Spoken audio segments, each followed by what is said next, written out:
We have our special guest speaker who is going to start off and kick off the APAC assembly. Everyone, give it up for Dennis Ngin. I didn't expect to speak so soon, but alright. So most of you probably don't know who I am. My name is Dennis Ngin. Probably wondering, who is this guy? What is this guy about? I graduated from the University of Florida in May of 2007 with a basic political science and marketing.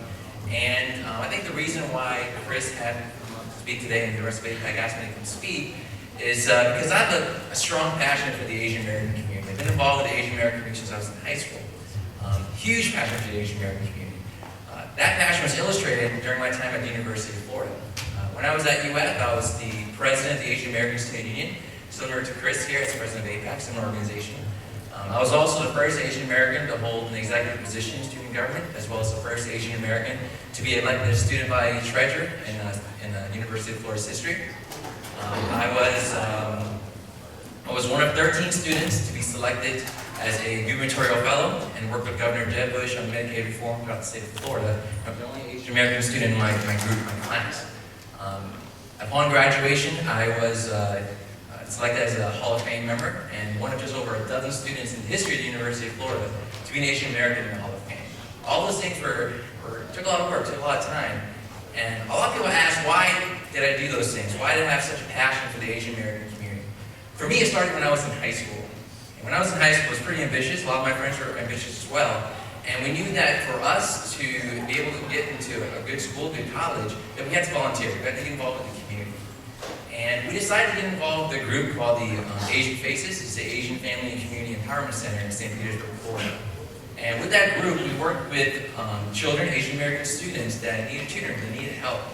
These were students that came from my neighborhoods, that I watched grow up even, that needed help in school. And I remember working with these students and looking at them and really seeing a reflection of myself.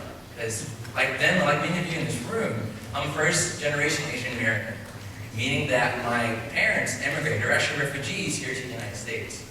And like them, and like many of you, my parents worked hard every single day, every single night to provide myself, my family, with the opportunities that we have today, better opportunities that they had in their home country. And I saw that in them. But there was something that was different, very different in the students that I worked with, something distinctly different. Unlike them, I had a very fortunate upbringing. My parents instilled a strong sense of education. They encouraged me to work very hard when I was in school. But when I worked with these students here, they were struggling. They were genuinely struggling. They had trouble reading, had trouble doing math. They weren't getting any support anywhere else. They couldn't get the support from their parents because, like many of you, my parents didn't speak English very well. They never graduated from college, right? They barely had an American high school education. And I was watching these students and they were struggling so much. And I recognized how naive I was. Because growing up, I had this belief that just by being Asian American, every time I saw another Asian American student, Asian American kid, I immediately assumed that they were smart, right? That they were going to be successful, that they knew what they did. They were just good in school, grade A's, straight A type students. And I guess I fell victim to something called the model minority myth. And I don't know if you ever heard of that, but in 1966, the New York Times published an article that referred to Asian Americans as the model minority. And what that means is that Asians were the minority group that all other minority groups should look up to.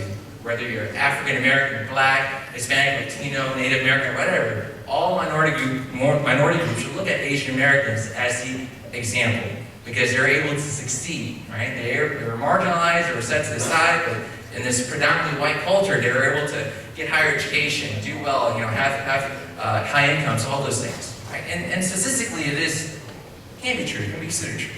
Right? Asian Americans, the whole Asian American race, 42% of Asian Americans go to college. If you reference that against white Americans, about 25% of white Americans go to college. Right? So almost double. Right? And to me, I figured all Asian Americans would be successful.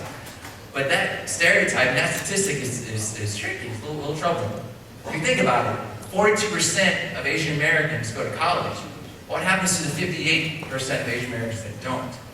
58% of Asian Americans that don't go to college.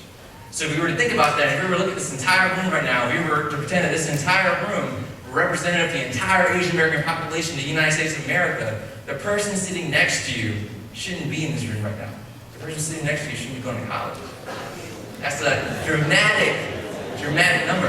And for me to be working with these students and to really see face to face another person that came from my neighborhood, that grew up with my family, that grew up in my city, this child here doesn't have the opportunities that I have, and may never have the opportunity to go to college.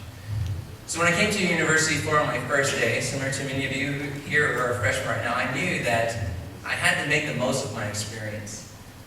Because I knew that, the people that I work with may never have the experience that I'm having at the University of Florida, and that you guys have at the University of Central Florida.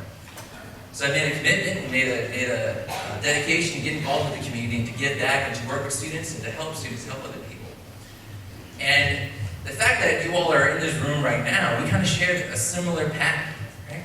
Because about 7 years ago, when I was in your shoes, I went to an assembly similar to this. I went to the assembly similar to this, and there were people tabling all around us, and I was curious, and I wanted to find out about these other organizations. You guys have the opportunity to do that too. There are student organizations out there. Take the time to go talk to them, meet them, and find out who they are. But you never know. You might find a great organization with great people, and you might want to just get involved.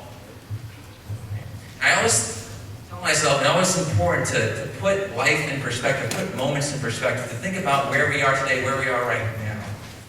I talked to you about that 58% of people that don't get to go to college. Right? And 42% of you who are in this room right now, all of you guys have dreams and ambitions of what you want to be when you grow up. You have limitless dreams and ambitions, whether you want to be this entrepreneur or a businessman or a doctor, lawyer, whatever you want. Those opportunities are sitting right in front of you that you can grab by being in this room right here, right now. So think about that. Think about the 58% of people outside this room right now that are simply dreaming to be in your shoes. They're dreaming about an opportunity to even go to college. To me, that's a shocking thought. Because that means that there are people out there that want to be you. Essentially, that means that you are living someone else's dream by being in the seat that you're in right now. Right? So think about that. So as we continue on with tonight and see all the shows, see all the dancing, live up this moment, enjoy your time here at the University of Central Florida, and get involved. Make a difference in the community, and show those 58% of people that don't have the opportunity to be here that you're going to do something about it in the future. So with that said, I'll pass it on, but thank you all for having me here.